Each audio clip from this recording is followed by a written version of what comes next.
I believed our romance was a miracle until I walked into his house and saw my own face staring back at me from every single wall. My name is Beatrice. I live in a small town. The autumn comes every year. The leaves turn gold and red. The wind is cold. I like this time of year. I have a small shop. I sell coffee and tea. I sell small cakes too. The shop is warm and quiet. I work here every day. I like my life. I live alone. I am happy this way. I do not think about love. Love is for young people. Love is for the past. I am older now. My life is simple and good. One day, a man came to my shop. He was tall and thin. His face was pale. His eyes were dark. He looked sad. He did not smile. The man sat near the window. He looked out at the street. He did not speak to me. He did not speak to anyone. He just sat there. He drank his coffee slowly. The next day he came back. He sat in the same place. He looked out the window again. He did not talk. He did not read. He just looked outside. This happened every day. The man came to my shop. He sat in the same chair. He looked out the window. He was always alone. He was always quiet. I watched him sometimes. I saw something in his face. It was not just sadness. It was something deeper. It was like a hole inside him. It was like he lost something big, something very important. Other people did not see this. They thought he was just quiet. They thought he was shy. But I saw more. I saw the pain in his eyes. I saw the empty look on his face. I did not talk to him. I just brought his coffee. I put it on his table. He said thank you. His voice was soft and low. Then he looked out the window again. The weeks passed. The man came every day. The leaves fell from the trees. The wind got colder. The sky turned gray. Then one day it rained. The rain was heavy and loud. The wind was very strong. The sky was dark. It looked like night. The man came to my shop that day too. He sat in his usual place. He drank his coffee. He looked out at the rain. The afternoon came. The man stood up. He put money on the table. He walked to the door. He opened it. The rain hit his face. The wind blew hard. I saw something. He did not have an umbrella. The rain was too strong. He would get very wet. I had an old umbrella. It was red. It was behind the counter. I took it quickly. I ran to the door. Wait, I said. You need this. The man stopped. He turned around. He looked at me. He looked at the red umbrella in my hand. I held it out to him. Take it, I said. The rain is very bad. The man did not move. He just stared at me. His eyes were wide. His face turned even more pale. His hand shook a little. He looked at the umbrella. Then he looked at my face. Then at the umbrella again. He did not speak. It is old, I said, but it works well. You can bring it back tomorrow. The man's hand reached out slowly. He took the umbrella from me. His fingers touched mine for a second. His hand was cold and shaking. He opened his mouth. No words came out. He closed it again. He just looked at me. His dark eyes were full of something, pain, fear, something else too.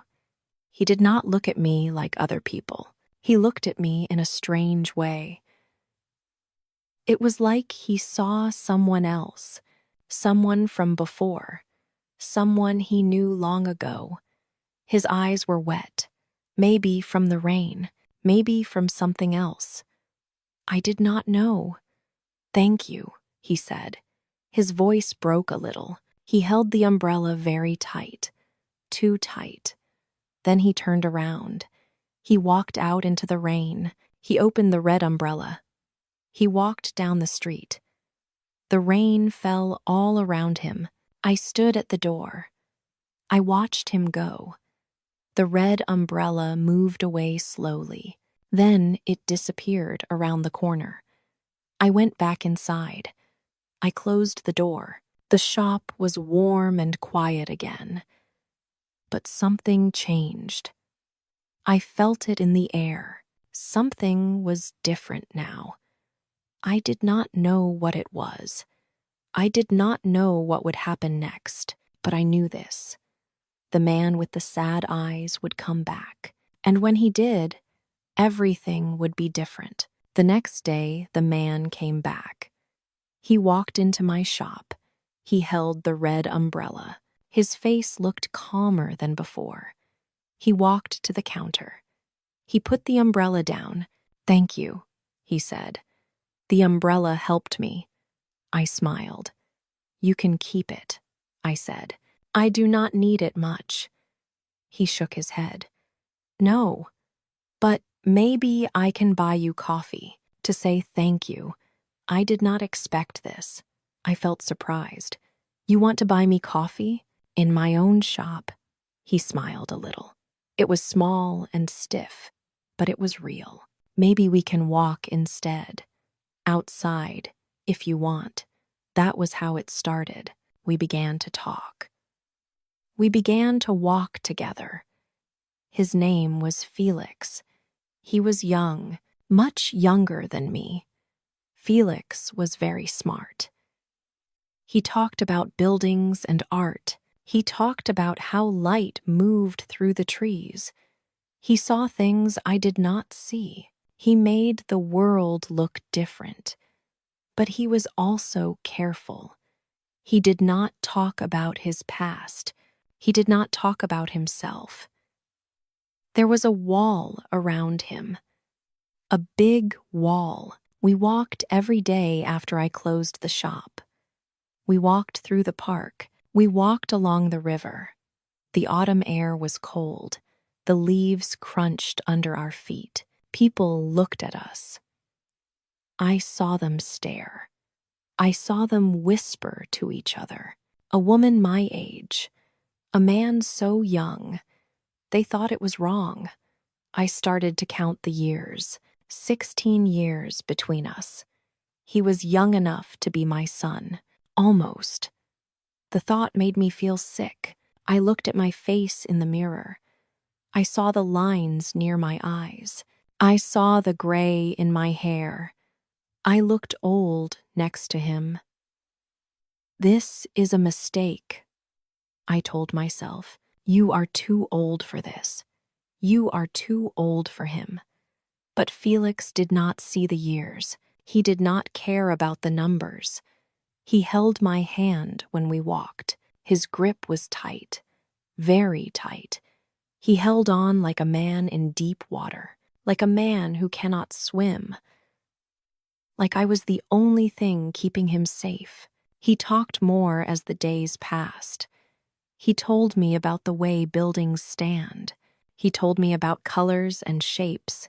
He told me about small, beautiful things. One day we sat on a bench. The sun was low in the sky. The light was gold and soft. Felix looked at the leaves above us. "Look at that," he said. He pointed up. "The light comes through the leaves. It makes patterns on the ground, like lace, like art." I looked up. I saw what he saw. The light and shadows danced together. It was beautiful. Felix looked at me then. His face was different, softer, open. "You make me feel something," he said. "What do I make you feel?" I asked. He thought for a long time. "Like I can breathe again," he said. His voice was very quiet, like air comes into my lungs, like I am alive. My heart hurt when he said this.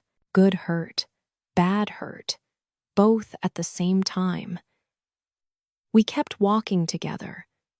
Every day, every evening, the whispers got louder, the stares got harder.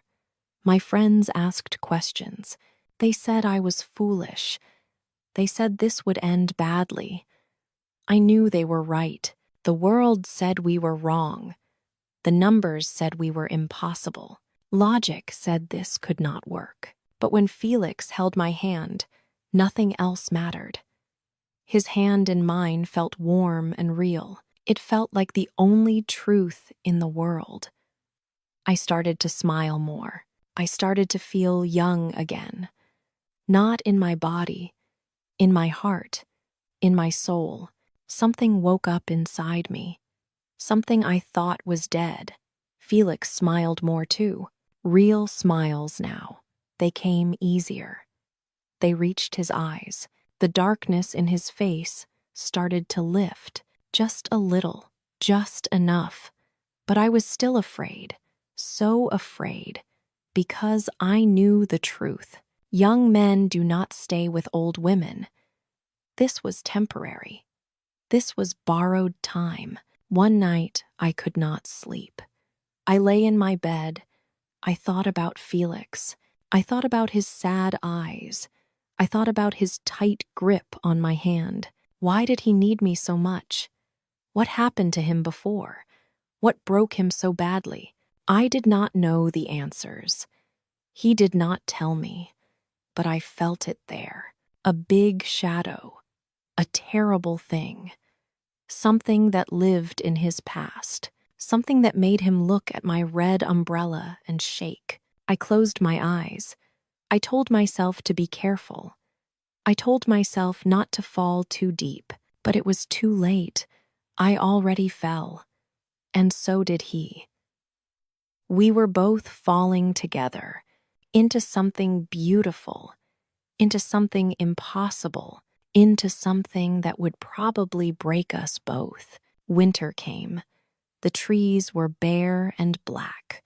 The cold was hard and sharp, but I felt warm inside. Felix made me feel warm. We spent more time together. We talked every day. We walked even in the cold. My fear got smaller. My hope got bigger. One evening, Felix asked me something new. "Come to my house," he said. "I want to cook dinner for you." I said yes. My heart beat fast. This felt important, big, real. His house was outside the town. It stood alone on a hill. It was beautiful, modern, made of glass and white stone. Felix opened the door. I walked inside. The house was very clean, very empty. The furniture was simple and cold. White walls, wood floors, big windows. But there was something strange. The house felt empty. Not just clean, empty. Like nobody really lived there. Like a picture in a magazine. I saw no photos on the walls. No books on the shelves. No mess anywhere. Nothing personal. Nothing warm. "Your house is beautiful," I said. Felix smiled, but his smile looked sad. "Thank you. Sit down. I will cook for us." I sat on the white sofa. Felix went to the kitchen. I heard him work. Pots, water, the sound of a knife on a board. I stood up. I wanted to look around. I walked through the rooms slowly. Everything was clean and bare. Every room felt the same. Cold, empty, like a museum. Then I saw a door. It was different from the others. It was slightly open, just a crack. Light came from inside. I walked to the door. I should not look. I knew this. But something pulled me. Something made me want to see. I pushed the door open slowly. I stepped inside. The room was small. The walls were dark blue, and they were covered completely.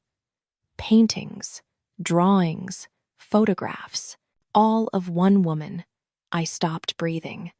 I could not move. The woman was young, maybe 25, maybe 26. She had long, dark hair. She wore a white dress in some pictures, a red coat in others. I looked at her face.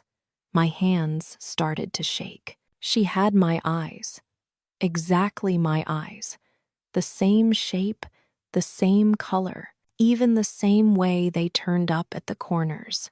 She had my smile, the same smile I saw in my old photographs, the photographs from when I was young. In one painting, she tilted her head, left side down, right side up, exactly like I do, exactly the same way. My heart broke. Right there. In that moment, I understood everything now. Everything made sense. The terrible, sad sense. This was his wife. This was the woman he lost, the woman who died, the ghost that lived in his heart.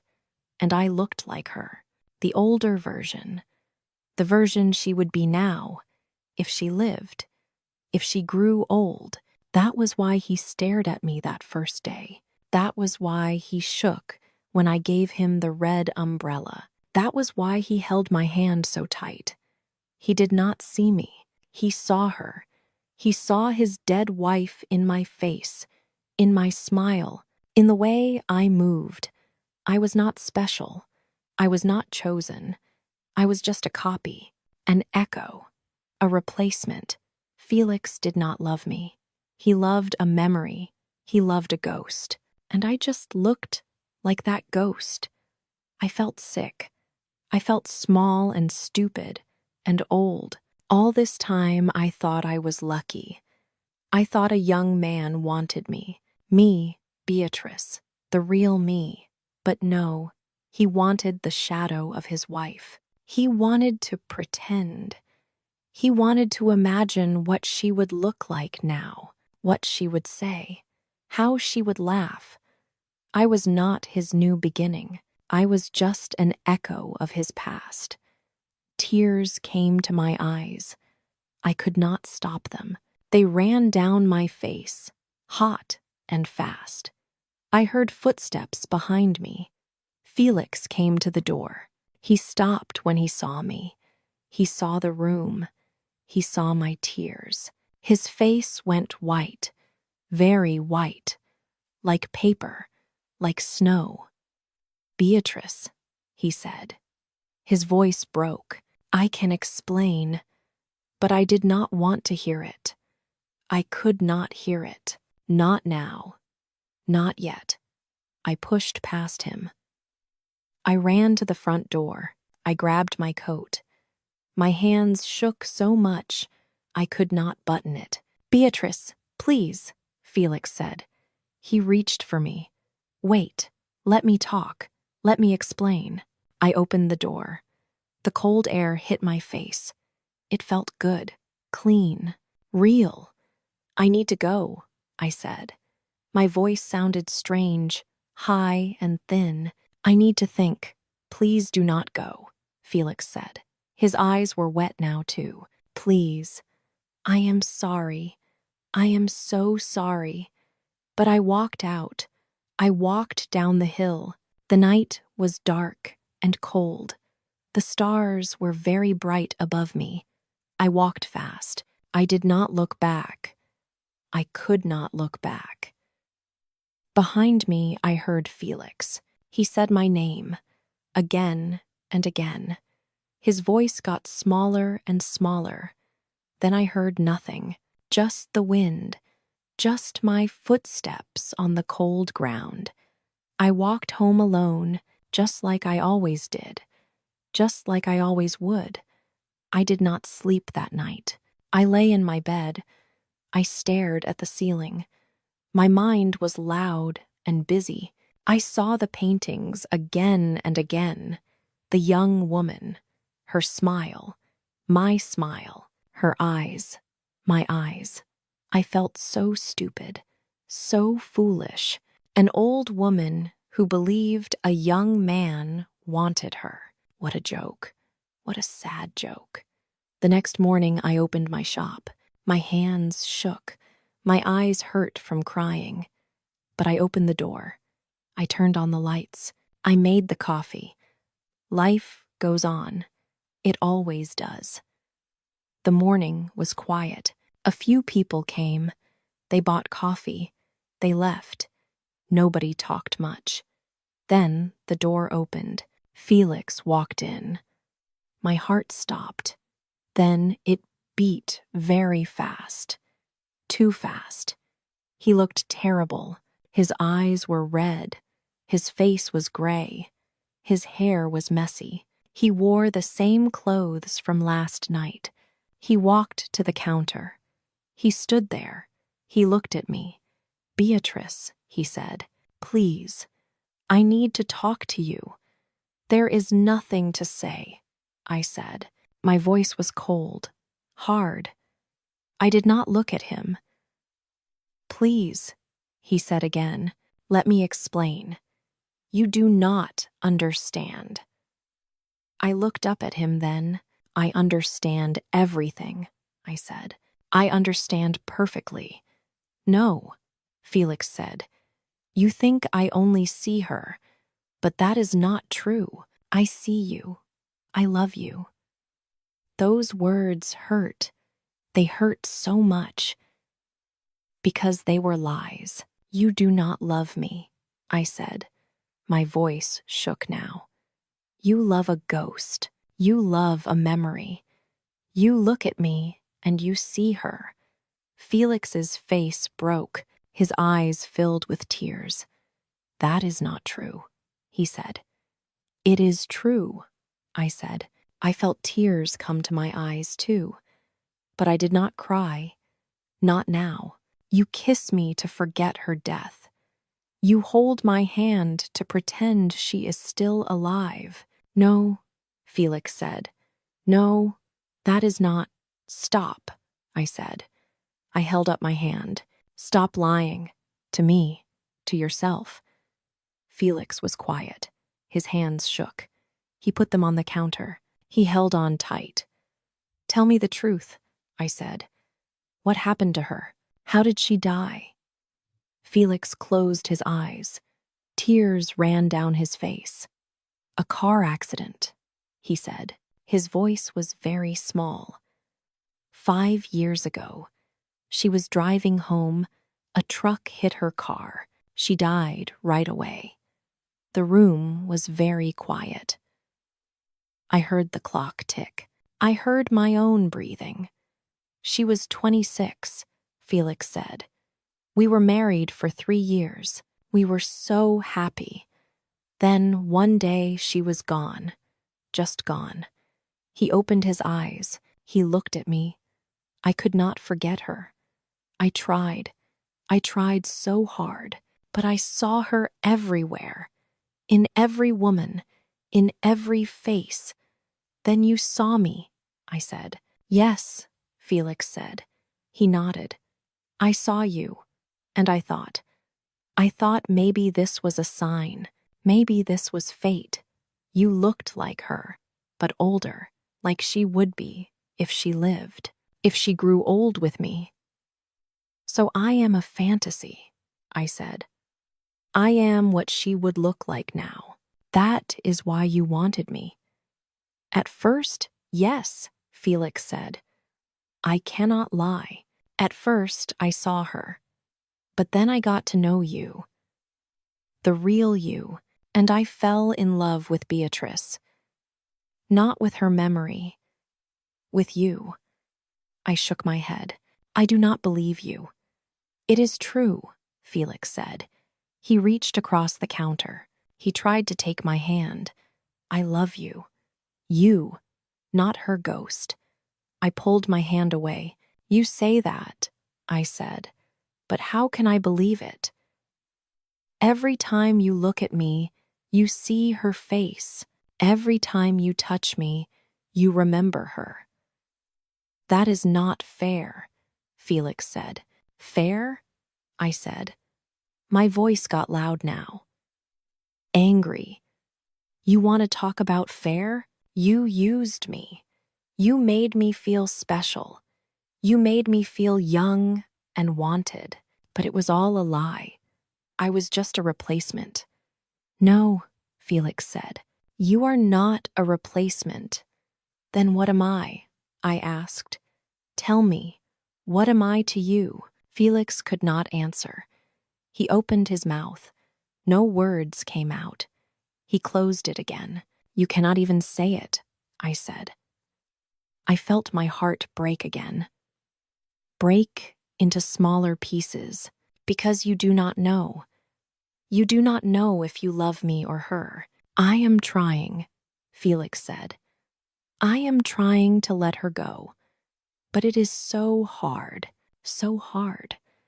I know it is hard, I said. My voice was softer now, sad. I know you are in pain. I know you miss her. But Felix, I cannot be your medicine. I cannot be the thing that makes you forget. Why not? Felix asked. Why can we not help each other? Because it will destroy me, I said. The tears came now. I could not stop them. Every day I will wonder, does he see me? Or does he see her? Does he love me? Or does he love a ghost? I walked around the counter. I stood in front of Felix. I looked up at his face. I am not her hypothetical future, I said. I am Beatrice. I am real. I am here. But if you cannot let go of the past, you will turn me into the next dead memory. Felix reached for me. Please, he said, do not leave me. I need you. You need to heal, I said. You need to face your loss. Really face it, not hide from it, not pretend it did not happen. I went to my bag. I took out a book. Felix gave it to me 2 weeks ago, a book about art and light. I put it in his hands. Take this back, I said. No, Felix said. It is yours. I gave it to you. I cannot keep it, I said. I cannot keep anything from you. Not now. Felix held the book. His hands shook. More tears fell from his eyes. When you can look at me and see only me, I said. When you can love me because I am Beatrice, not because I look like her, then come back. Talk to me then. And if I cannot? Felix asked. His voice broke. What if I can never let her go? Then you will be alone, I said, and so will I.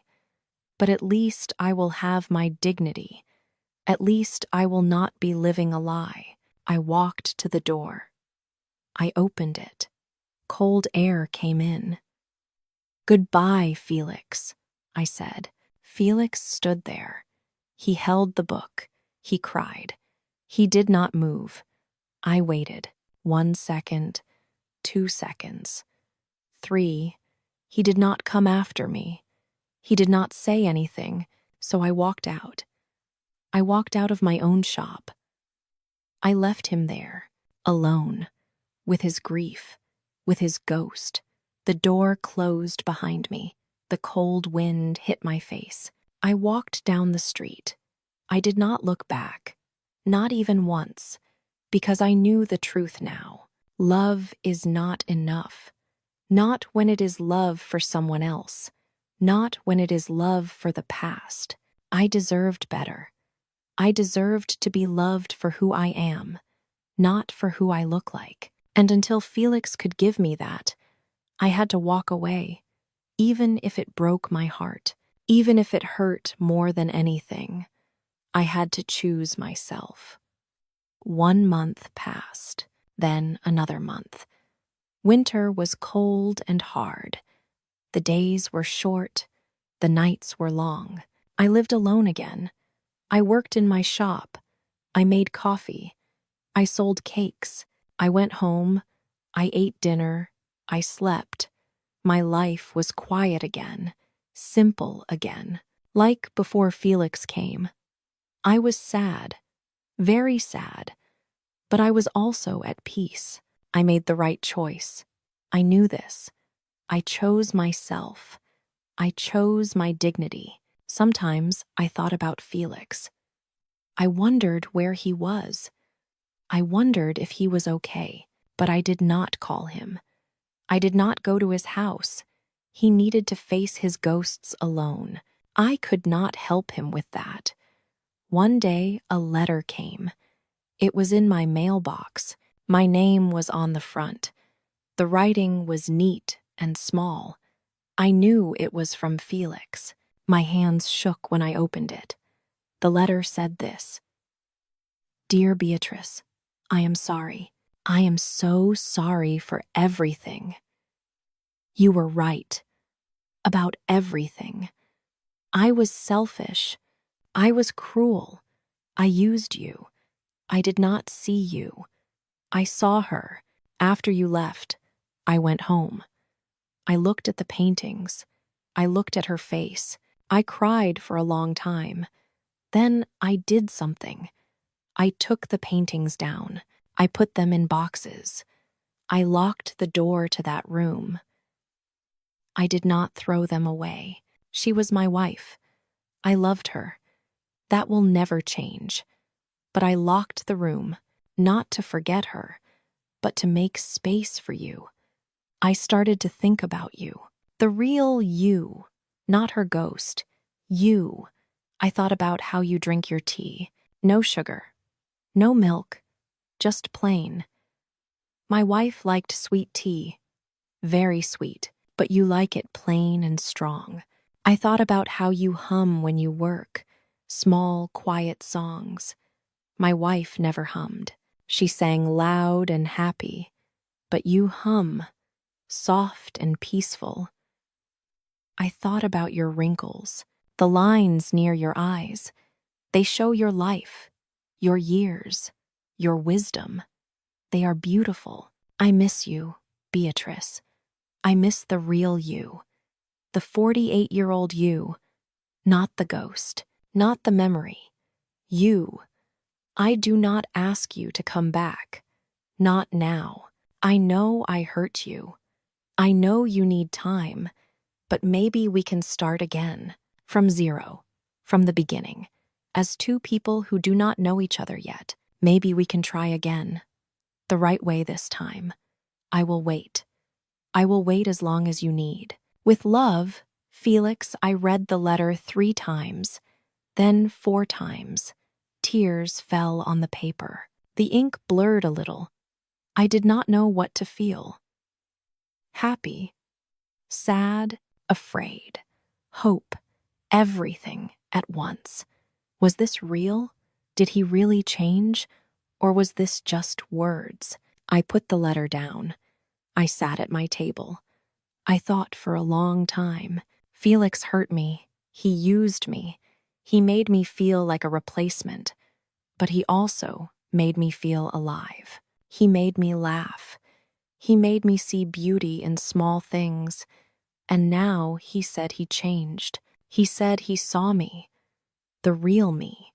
Could I believe him? Could I trust him again? I did not know. Not yet. But maybe I could try. Maybe I could give him one more chance. One small chance. Not to go back to what we had. That was broken. That was wrong. But to start new, start fresh, like two strangers meeting for the first time. I picked up a pen. I took a piece of paper. I wrote back, "Felix, thank you for your letter. Thank you for being honest. I need more time. I need to think. I need to heal. But maybe we can talk. Just talk. Nothing more. Come to my shop next Tuesday, 2 o'clock. We can have tea, no promises, no expectations. Just tea and talk. We will see what happens after that. Beatrice, I put the letter in an envelope. I wrote his address. I walked to the post office. I mailed it. Then I walked home. My heart beat fast. My hands felt cold. I did not know if this was right. I did not know if this would work. But I knew one thing. I gave myself a choice. I chose to try, just try. And that was enough. For now, that was enough. Tuesday came. I walked to my shop. My heart beat fast. I felt nervous and scared. At 2 o'clock, the door opened. Felix walked in. He looked different. His face was calmer. His eyes were clear. He did not look dead inside anymore. He looked alive. Quiet, but alive. He walked to me. He stopped. He looked at my face. "Hello, Beatrice," he said. "Hello, Felix," I said. We stood there. We looked at each other. The silence felt okay. Not bad, not uncomfortable, just okay. "Today I look at you," Felix said. "I see your wrinkles. I see your gray hair. And I see the woman I want to drink coffee with." My eyes felt hot, but I smiled, a real smile. "Then sit down," I said. "Let us drink coffee together." We sat at a small table. I made tea for both of us. Plain tea, no sugar, no milk. We talked. We talked about simple things. The weather, books, the shop. Nothing big, nothing deep. But it felt good. It felt real. After an hour, Felix reached across the table. He put his hand near mine. I looked at his hand. Then I put my hand in his. His grip was warm, gentle. Not desperate, not tight. Just warm and real. "We are not a mistake," I said. "No," Felix said. "We are a lesson in bravery." I smiled. He smiled back. We sat there. Two people, two broken people, trying again. Maybe it would work. Maybe it would not. But we were here, together, and that was enough. If you enjoyed this story, please give it a big thumbs up and share it with a friend. And don't forget to subscribe to Teddy English Story so you never miss a new adventure.